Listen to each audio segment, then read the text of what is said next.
All right, everyone, good morning. Welcome to our HR Warrior Preparing for Your 2020 Development webinar. We're so excited to have you join us today. We're going to get started here in just a minute. We'll continue to allow people to join, and we'll get started here in just 1 second.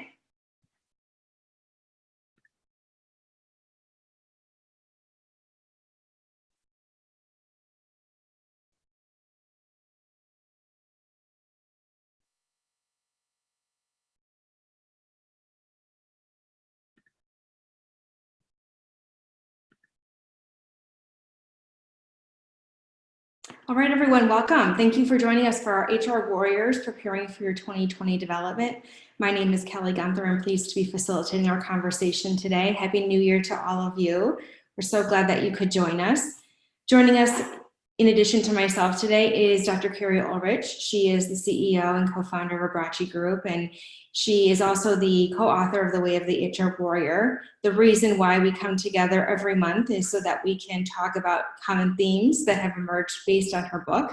So many of you have become followers of this webinar series, and we're so proud of you for having decided to join us for this monthly installment of our webinar. So thank you again for making this month no exception.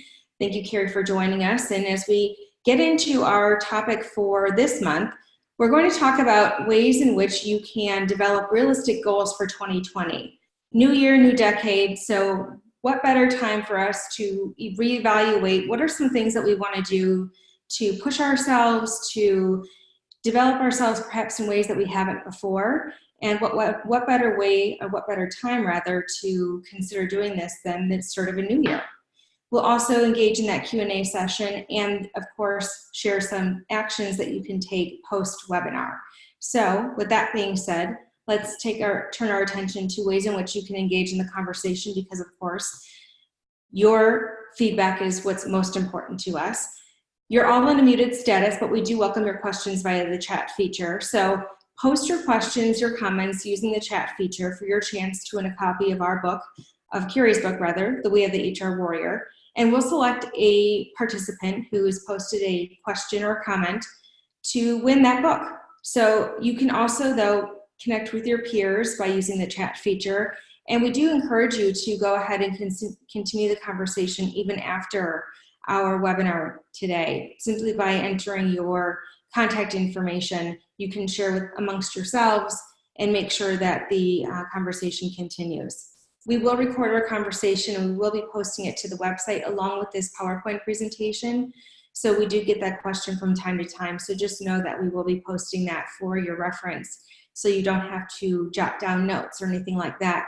It will be available to you even after our conversation today. And I will be sending an email with a link to the recorded webinar, most likely on Friday. All right, so preparing for 2020. With information on how you can prepare for 2020, I'll turn it over to Carrie.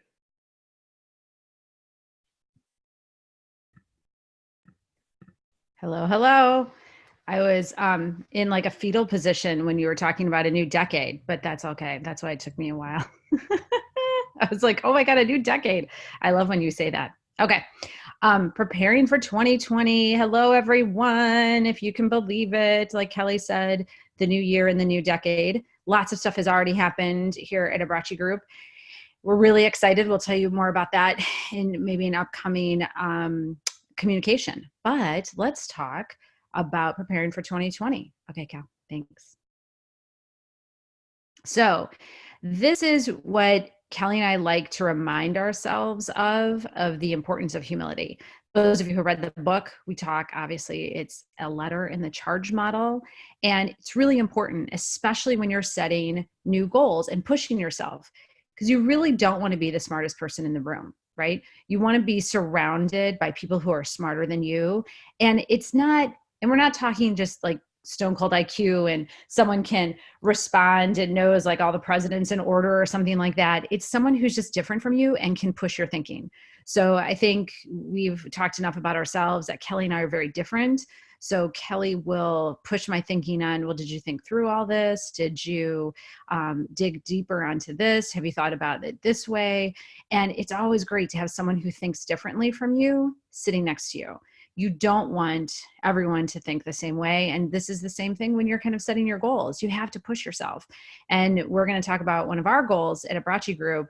And it's definitely something that Kelly and I are pushing ourselves on. We don't really, we're like, oh, really? Should we do it? We're like, okay. And so we'll get to that. But it really is surrounding yourself with people who think differently and can push you. Right. And so we're always keeping learning. We're always asking questions, and we always say, hey, I don't know everything. And I might have said this on this call before, but it's worth saying again. I'm always so impressed when I was getting my PhD and I was at conferences and you would listen to all these other doctors speak, and you would think if anyone would say, hey, I know that already, right? Like I got it. I wrote a dissertation on it. Like I know.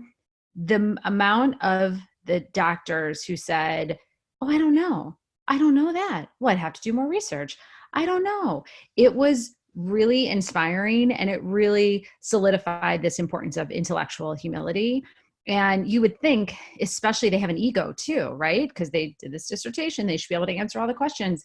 And the amount of times that they said, I don't know, and let me get back to you and let me think about that. That's a really good question, was amazing. So I love that. So just remember, you don't know everything.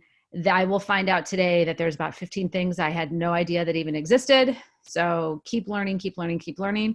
And these professional goals will help you do that. Okay. Thanks, Cal. All right. Steps to take. So there's tons of stuff out there. We are kind of not really reinventing the wheel here. We are just saying, hey, this is how we do it. If this works for you, great. If not, go online and find some other methodology or model to take or to use so you can create some goals for yourself. And we're talking about professional goals, but honestly, this can be for any goal that you want to do. If you want to eat better, if you want to work out, if you want to spend more time with your family, here's these steps that you can take. So let's talk about it. So number one, we're saying identify those things that you're passionate about in 2020. If you don't choose something that you're not passionate about, right? So if you choose something like, I hate broccoli, but I'm going to eat it, it's not going to work. If you're like, I hate accounting so much, I'm going to force myself to take a P&L class. If you can't link it to something that you're passionate about, whether, even if I don't like accounting, maybe I'm passionate about learning, something that you're passionate about, you have to link it to that or it will fail. You got to link it to something, which goes to number two, determine how the idea aligns to the bigger picture. So let's use the accounting. I might hate accounting, but I need to know something about it because it's going to help for my future job. And that is aligned to a business goal or aligned to a bigger goal. There's a hook there. So even though I don't like doing it, maybe I don't like broccoli, but I want to eat healthier, there's a hook that will remind me of why I'm doing it. So I got to have some passion around, hey, I want to get healthier. Hey, I want a better job. Here's the things that I need to do in order to do that. And here's how it ties to the bigger picture. So you got to really take some time. Don't just jump and say, I'll work out more, because why? Why? Because everyone tells you to, or because you really want to do it? What is it in your career that you want to do something about, right? And develop, and then tie it to some bigger picture. That bigger picture will help you get through when you don't want to do it anymore. When you're like, oh my God, I don't want to take another accounting class. But you're like, but I want that new job. Okay, that's how you're going to do it. I have to do networking, but I don't like to do it, but I'm going to do it because it's going to help me find a new job. So again, what are you passionate about? What's the hook? Those things, if you figure out those things, then you can set, step 3, your developmental goal. Yay. If only it were this easy, right? Just like 1, 2, 3, done. Then once you set your developmental goal, you'll set more manageable goals. So you'll break down that goal. So again, this goes back to the thought on, if you just say lose weight, if you just say get a better job, that is a really big goal. And how do you do that? Well, you break it down into little goals, into little milestones. We've all heard that eat the elephant one bite at a time, which is kind of gross, but there's, you can't boil the ocean, all that kind of stuff. So there's all these trite sayings out there, but they're helpful. So you've got to break down that goal. That's number 4. Then number 5 is, how do you celebrate the wins? Because it could take you a year. It could take you 6 months. How are you going to celebrate the, hey, we gotta, I did this one part, I did this one piece, and it's been successful. You have to celebrate it, or else it's a slog and you won't do it. You won't do it. And then overall, how are you going to celebrate achieving your goal? So there's something great about, hey, if we're going to do this, we're going to celebrate I'm going to get a manicure. I'm going to go play golf. I'm going to, upgrade my refrigerator. Really? I don't know. I'm stretching here on that one. But how are you going to celebrate this goal? Okay. So those are the steps to take. Tie the goal to a bigger picture, set the goal, break it down into small, easy bites, and then celebrate. If you do those things, then you can set another goal. And then we'll talk about obstacles, because, it's life and crap happens. So, okay, Cal. All right. So we're going to do it. We're going to take an example for what we're doing at Abbracci Group. So the first thing Kelly and I talked about, because we said, what's our kind of professional goal, right? What can we do for Abbracci Group that maybe it's kind of hard for us? Maybe we don't really want to do it. It's kind of like, So we said, all right, let's talk about what we're passionate about. So we're totally passionate about helping HR warriors and other warriors. So you don't have to be in HR to use the charge model. You can be in IT or sales or just any kind of leadership position or any not leadership position. So we're really passionate about that. So we have to think about, okay, we're passionate about that. We're passionate about these webinars. We love that we have, our core group who's always on, and we're trying to kind of, really develop and help each other. And we're passionate about staying current. So we, for example, for those of you, and I know you're going to say something, for those of you who have Hotmail, like I used to, we pushed ourselves to say, we got to have Gmail, right? Because Hotmail is kind of old school and so it's those kind of things that I've always joked with my husband, like, you can't do that anymore. You got to be on Instagram, how do you constantly kind of push yourself, which is really hard. And no, it doesn't mean that Kelly and I are going on TikTok. However, but at least we know about it, right? So how are we kind of staying current, pushing our thinking, stepping out of our comfort zone and trying new things? We know we have to do that. Otherwise, it is really easy to be stagnant and just kind of sit back and go, wrote a book, got it, we're done, don't have to do anything more. And that's not how we want to be. We want to have this business 20 years into the future, and you've got to keep pushing yourself. So we're like, all right, how do we keep pushing and stay more current and be, dare I say hip? Nah, skip that. Okay, go to the second one. Thanks, Cal. So now we said, all right, if that's kind of what we want to do, how does it align to the bigger picture? All right. So we know that if we don't tie it to the bigger picture, it probably won't happen, right? Because we have a ton of stuff to do. And if it's not tied to some bigger goal, it probably will fall out. So we need, our business goals is always increasing the warrior brand. It's increasing the number of participants at our workshop. And we want to keep having some social media presence, workshop, seminars. So we want to keep this momentum, this feedback, the brand, all that, keep it going. And so how can we do that? So we really said, okay, that's what we're passionate about. How can we keep pushing? We looked at some data on like webinars and how many people attend and kind of what's the future. And then number 3, Cal. Yay! Number 3, I'll give it to Kelly now. We're developing a podcast. So we decided that in Carrie's great analogy of moving from Hotmail to Gmail, which I was proud to say I was a Gmail person for a long time before I abandoned Hotmail for a while. So I consider, and I'm never really hip on trends, so I'm really actually proud of myself for that one. I'll give myself a minor victory on that. We're just really happy because what we want to do is we want to evolve from webinars, which we're so happy that so many of you have found these webinars to be insightful and helpful. We want to move more to a podcast. Podcasts are things that, everyone listens to them. There's just so many out there, but we also want to be able to offer ourselves in a way that we aren't able to right now.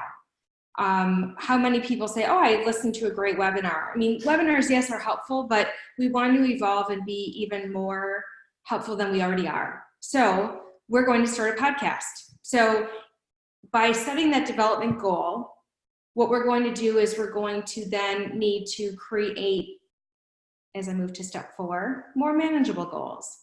So it's a big goal, like losing weight, like saying I'm going to exercise more. Choose things that you can actually do that will give you motivation. If we said we're going to choose a podcast and we're all dreading the thought of it, well, then that's not necessarily a goal that we want to necessarily take on. But we're both really interested in podcasts. And so now, how do we break it down to something that's more realistic? So we can break it down into steps. So number 1 would be to find a platform that allows us to actually record a podcast. And when we set timelines to it, that makes it even more manageable. It doesn't seem so overwhelming. If we said we're going to start a podcast in April, well, then that seems like a behemoth. You've got to find the outlet in which you're going to have the podcast. What are we going to talk about? Who will we have be a guest speaker? All of that stuff that just seems overwhelming. And then that naturally creates a bit of procrastination if you're already someone who likes to procrastinate. Number 2 would be to determine a podcast strategy and content focus.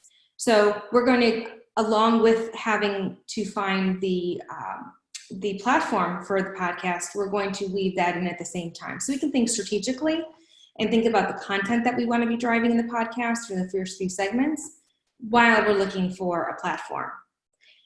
Then by April 15th, we want to be able to identify the first 3 speakers. Who are the people that we want to be able to have present during our first 3 installments of the podcast? And again, that works nicely because by then we will have laid out the strategy and the content focus in advance of that.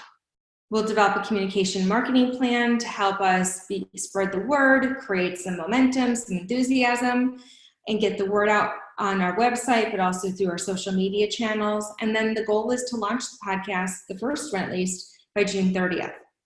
So really think to yourself, how will you create more manageable goals from your larger goal? And when you do something like this, an exercise like this, you break it down into meaningful tasks and you break it down even further to assign dates, it doesn't seem so bad. It doesn't seem so overwhelming. And if you have people on your team, you can delegate, right? You can assign some work out to people so that they're part of the conversation too, and they're part of the experience. It's not all you. Step 5, it's all about celebration. If we did this and we didn't celebrate the wins, the small wins in between, then it would be miserable, actually. So it keeps the momentum alive, it keeps us engaged, it keeps us motivated, and quite honestly, it's nice to be able to say, oh my gosh, we found a platform. Excellent. Oh my gosh, we know what our first 3 topics are going to be. Excellent. We know what our strategy is going to be. We know what our focus is going to be for the beginning of 2020 or mid-year 2020. Fantastic. By being able to, to identify, and not only identify, but also to celebrate and be victorious in that, it definitely does create that momentum, and it gives us a reason to continue this pursuit. Then we can celebrate the fact that we find 3 speakers and that we create a marketing plan. Again, it doesn't have to be something overwhelming. It doesn't have to be the marketing plan to end all marketing plans. It can be something that's meaningful and makes sense for us. It doesn't have to be the biggest, the best marketing plan. It can just be something that allows us to be able to ensure that we're getting the word out to people in a way that makes sense. So, what wins are you going to celebrate? How are you going to keep the momentum alive?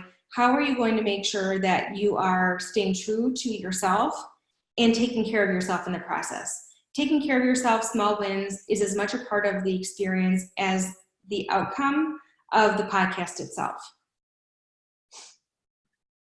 Then it's all about achieving your goal. So how are you going to celebrate the achievement?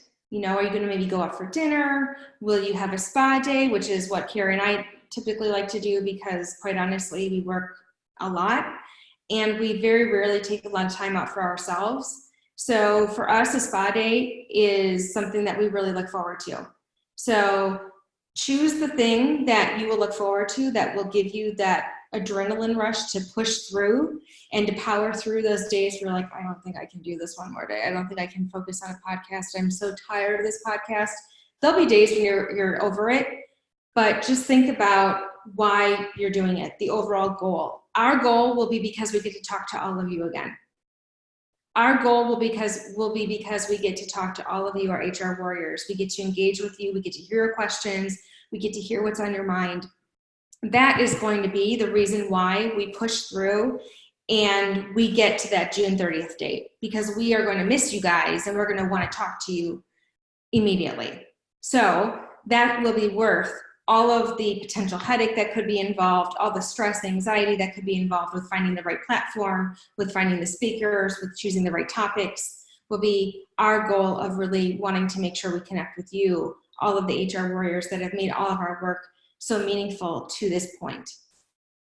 So I know I've painted such a rosy picture of everything so far. Carrie's going to break it down and talk about the obstacles that we all undoubtedly will face. Yeah, as you were saying it, I was just thinking, oh, isn't that so nice if life actually like worked out to plan? And as HR people, we know rarely does it work out to plan. Even this morning, I thought I had a planned out day. It was, like I said, it was all planned out, and immediately someone canceled something, and we had to do something that we thought was done yesterday, and we have to do it today. So the whole day kind of got blown up.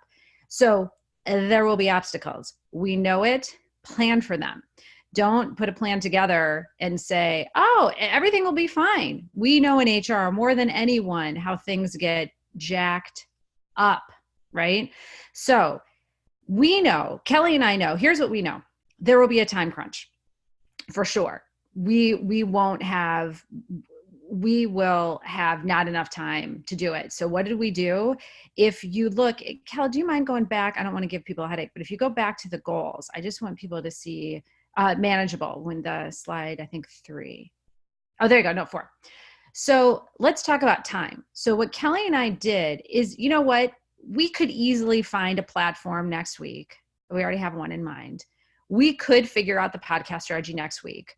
We could identify the first 3 we could accelerate this and get it all done by March. Okay. So that is feasible. But when Kelly and I talked about it, we need to have some kind of work-life balance. And that's our urgency that's being placed on it. And we won't get it done. And so then we'll just feel bad that we missed our deadlines, that we're not getting it done. So we really were nice to ourselves and said, we know a lot's going on in our lives and in our professional lives, and we need to give ourselves this amount of time to do it. And so be nice to yourself. Don't think, for those of us who have like a high sense of urgency and you feel like I need to get it done right away, it might take 6 months. It might take 9 months.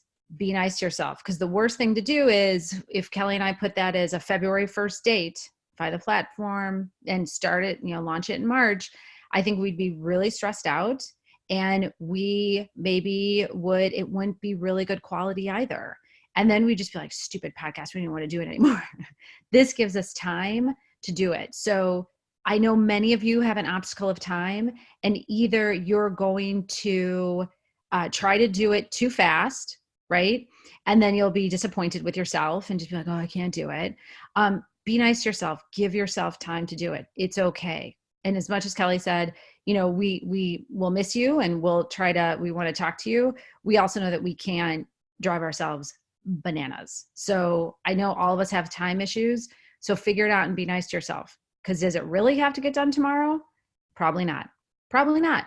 So I just wanted to really talk about that time one, because again, HR folks tend to have a high sense of urgency, and we really can jam ourselves up and not be nice to ourselves. So for sure. So thanks. You can go back to obstacles. Thanks, Cal. I just wanted to show that one. So, and then what we also do is, accountability buddies. I know it sounds so cheesy, but it's really good.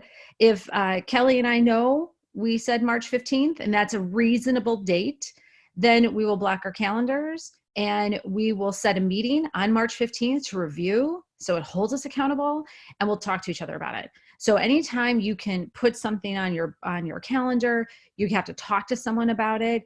This will be really helpful. Be really helpful to hold yourself accountable. Now, we also know obstacles of, it seems like everyone has a podcast, right? So that saturation piece for us is a big deal because we don't want it to be exactly like everyone else's and everyone else is doing it. So how can we be different? What's the hook, and how to have a solid value proposition? Because what an obstacle for us would be is we do it, it's like everyone else's, and no one ever listens. And then we've done all this work, and the obstacle was no one listens because it's not that special, it's not that interesting, it's not differentiated in any sense. So we really need to spend time on thinking about, what's this good? Why do you guys want to spend 20, 25 minutes listening to a podcast? Here's why. Here's what we want it to be. There are some podcasts that I look forward to listening to because I learned something from them. And there's other podcasts that I have deleted because I'm like, first of all, the sound quality is horrible. So that's another obstacle for us. If we can't find a platform that has really good quality, we won't do it, because I've disengaged from podcasts because the sound quality is so poor, and I can't listen to it. And then others, I just haven't really learned anything. It wasn't that interesting. So we really want to make sure that we have a hook, so it's realistic that people will listen to it. So we know the obstacle is us personally, right? That we won't have enough time. So then therefore we gave ourselves a long period of time to do it.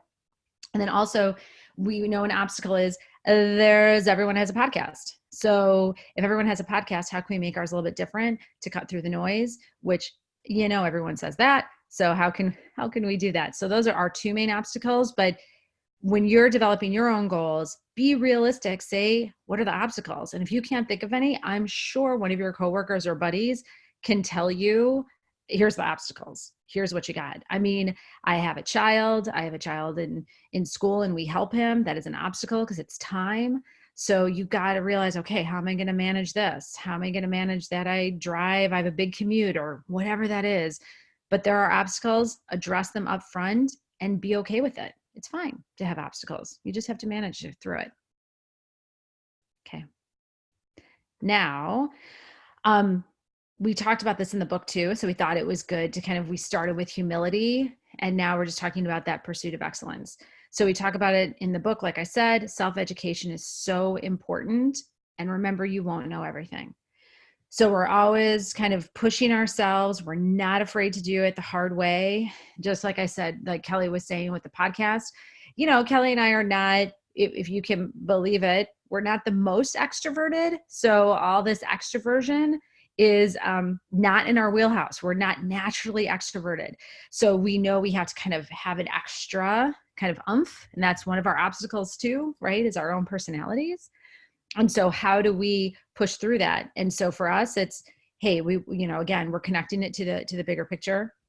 We want to push ourselves, and we want to learn something new, right? We all know those people who have the company and it's all paper-based, and they're not using any apps, and they're not helping themselves because they're doing it old school all the time. We don't want to be like that. I don't want to have my son look at me and go, oh my God, they did that 20 years ago, Mom. There's a new thing to do it. We want to push ourselves, and which will give us more work, kind of push us out of our comfort zone. And I guarantee there will be a couple of tears in our eyes at some point going, oh my God, what have we done? And if you say that, good. It's probably good learning. Kelly and I always say, if you're not vomiting a little bit or feeling like you're going to throw up, you're probably not learning or pushing yourself. So know that. I should have put that. No, I should have put that, that emoji that vomits out. That's what we should put on one of these slides, because that's how you should feel sometimes when you're pushing yourself, right? If it's easy and you're not even nervous about it, then it's probably not development. So Kelly and I are doing this podcast, makes me feel almost a little ill, right? Because I'm like, oh my God, how can we do it? And can we make it good that you guys would want to listen to it? So always trying to push ourselves to be better and push ourselves out of the comfort zone. Thanks, Cal. Now, I see there's been lots of chat. I got a little distracted looking at it. See, I need blinders. And the PHR exam and studying. Mm-hmm. So, and I know Chris is asking questions. Chris, thank you. Lots of practice. I never took it. But I know like lots of people said how hard it is. They have to study a ton. Like it's not for the faint of heart. And we started when we worked at Manpower together, we started a study club for people because a lot of HR people wanted to do it. And they took a chapter every week. So they definitely had accountability buddies. They set, for this week, we're going to study this, and they quizzed each other because it's a lot of technical stuff. And if you're not overly thorough and love to memorize, dates or laws or something, that could be hard for you. So I'm glad everyone's helping you with yes, get the practice. Let's get the practice test. And this is a big one on practice. You can't go in cold. But then again, you're talking to someone who didn't take it. So I'm just like telling you what I heard, but I didn't take it because I'm like, I've done enough school. I'm kind of done now. But yeah, so that's what we did. We had study groups and find people to help you do it. And they did take all the practice exams, but I don't know, Kelly, if you have some more to say about the exam. I don't, because I haven't taken either. And Shelley mentioned definitely focus on global book answers and not what you actually do in your existing workplace. I think that's probably one of the great recommendations, because our friend Nandini has taken it. Yes. And she works with us, and I think, would echo that sentiment, because I think she did probably try a little bit she thought a lot about how she did it in her current work environment, and not necessarily globally how you would think broader or bigger picture.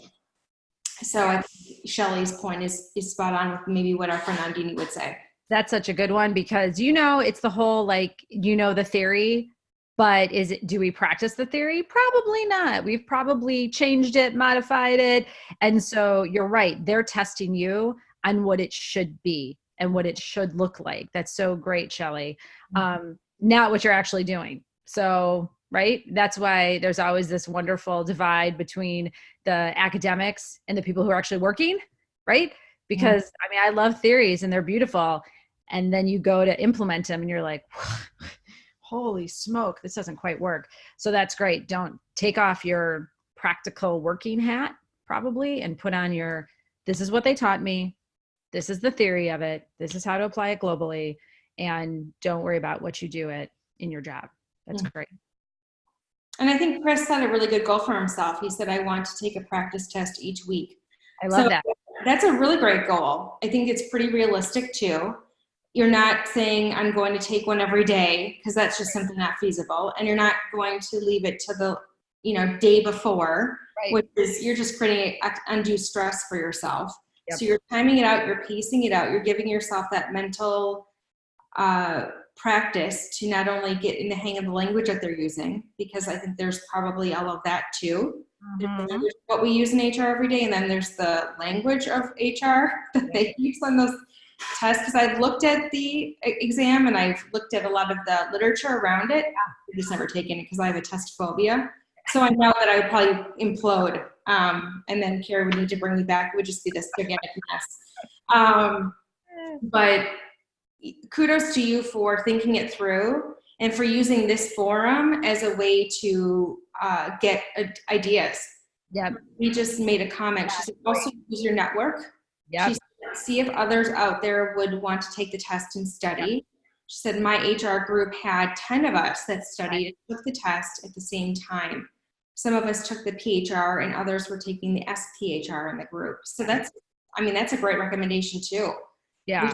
Who's in your area. There might be other HR professionals in your immediate surrounding community that you could potentially talk to if you haven't already.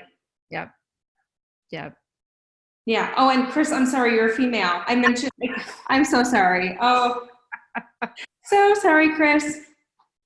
Thank you so much for your, Chris is like, I'm on these all the time. Really, ladies? Yeah. There you go. It's only been 10 months. I know. So, we'll add that to our professional development of getting our acts together, Chris, and just being stupid. So yeah. Thank you, Chris. Oh gosh, you're good. You're great to be. And thank you for calling it out, because otherwise I would have continued, and I wouldn't want to, continue calling you, a he when you're really not. So yeah. Thank you. But again, any other goals, anything else, any other questions, recommendations for Chris, and Chris, good luck to you. When do you plan on taking it? Do you have an idea when you want to take the PHR? And also, while Chris is writing that, if anyone else has any other goals that you kind of want to talk through, it would be great to put it in chat so we can talk about it. Dun-dun-dun. Now we wait. Oh, here we go. Second part of the year. Nice. Okay. We'll be thinking about you. So as we start the podcast, we should be able to hopefully hear that and get some feedback. Yes, we'll be wishing, all the best to you, Chris. Yeah. It certainly sounds like you have a great plan. And you may want to hit up some people that you see on this chat on LinkedIn too, to continue the conversation. I would do that, absolutely, to get some perspective. Holy smoke, Marie, I love it. Okay. So let me compensation strategy. I'm going to go ahead and post. Carrie, if you want to read it, I'll post it. Yeah. So Marie asked, my 2020 goal is to build a useful,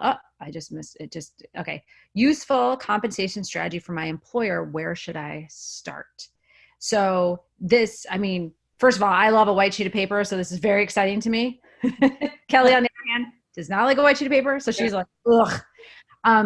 So where I would personally start, again, it goes back to what are the goals and the values of the company, right? So Marie, you could put together the most beautiful strategy. It could be best practice. It could hit all the theories, right? Beautiful, best practice. However, if your company and your leadership is not ready for it, if that's not what they value, it will fail. And so, yes, you have, again, we're talking about this beautiful theory, but then in practice, it doesn't work. You could have this beautiful best practice compensation strategy, but it's not going to work. Okay.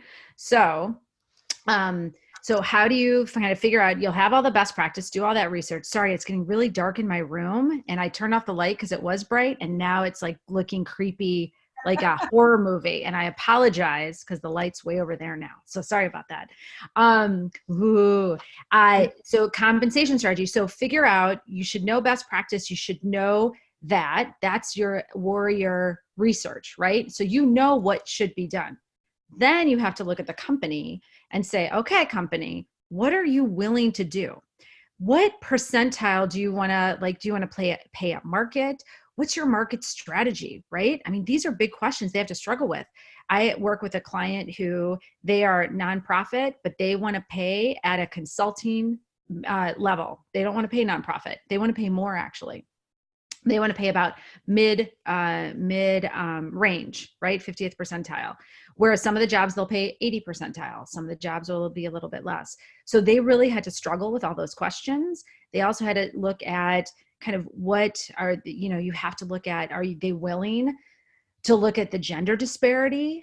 Are you willing to look at that? There's a lot of stuff that they have to figure out. Is compensation, are you going to redo everything? Your commission strategy, pay for performance, like all these tentacles that go into pay. So look at your best practice and really, I would interview your leaders and see what their level of acceptance is to redo the compensation strategy and kind of how far they're willing to push, because you're going to have to meet them where they're at and push them a little. So take it from me and Cal. We have pushed way too hard sometimes and it doesn't work and we just get frustrated. So know where you're going and then know where they're at and keep pushing them along that continuum. I hope that helps a little bit, Marie. That's a great goal. Great goal. And imagine your employer will love you for it too. Holy smoke. Compensation strategy. Holy cow. Yep. Jean mentioned that she has two goals. One is to pass her SHRM. Nice. Fabulous. And to start an HR consulting and career coaching business. Yay, Jean! Whoa, that's awesome. I love it. You can soon start a podcast with us. Yeah, exactly. With your new firm. That's hard stuff. If you want to talk about how hard it is to start, honestly, Jean, call me and Cal later. Like we'll set up some time to talk, because seriously, the best lessons we learned are talking from other, especially women or just other HR people who started their own, and what did they learn and what they do? Because there's a lot of stuff that you have to do that is not fun, sexy HR consulting work. So definitely chat with us offline. We'll be happy. We love helping people start their own gig because we never have it any other way now, right, Cal? Oh, never. We love it. Love it, love it, love it.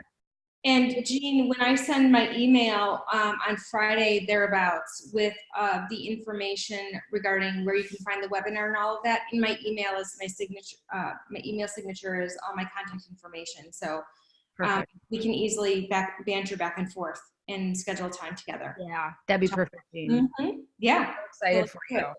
So excited. So you definitely feel like you're barfing. So this is a good professional goal. Right. Start your own business. If you're not in some way wanting to throw up at some point when you're doing something, then it just really doesn't make a whole lot of sense because it's just too comfortable and easy sometimes. Then it's easy. But push yourself because you know you guys can do this. Yes. You're all more than capable. I mean, you're on this call for a reason. Yeah, you care. Otherwise, you could be doing what? An employee investigation? Ugh, that will always be. I mean, yeah, you have to do investigations. I'm not knocking investigations. You could be doing compliance work, but you know what you're doing? You're spending 40 minutes of your day pushing yourselves. Yes, exactly. And learning about what might be some tips I can take with me so that I pass that PHR the first time. Maybe, avoid a lot of unnecessary drama. And I wish I would have known this, and now all of that good stuff. Now you have come to a group of people who will tell you things that they won't post on a website. They just won't. Mm-hmm. Renee says, I'm interested in getting my master's in industrial psychology. I've done step 1, now into step 2, aligning to the big picture and identifying schools. Yikes.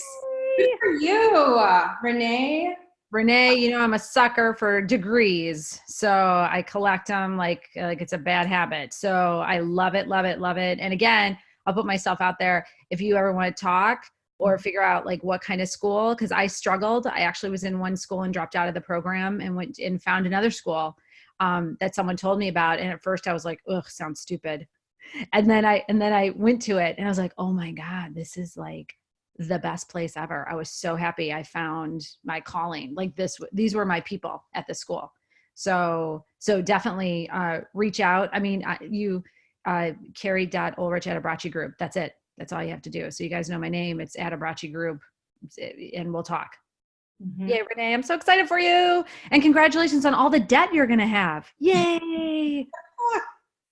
Yay. Yeah, I'll pay it off by the time I'm 100. It's fine. It'll all work out. Mm-hmm.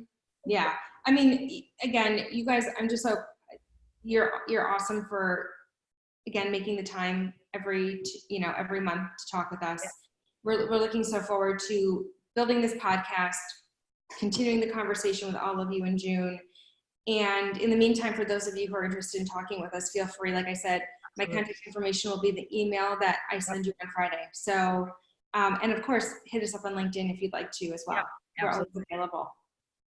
So great conversation today, everyone. Thank you so much for what I think has probably been one of our most invigorating chats yet. So thank you.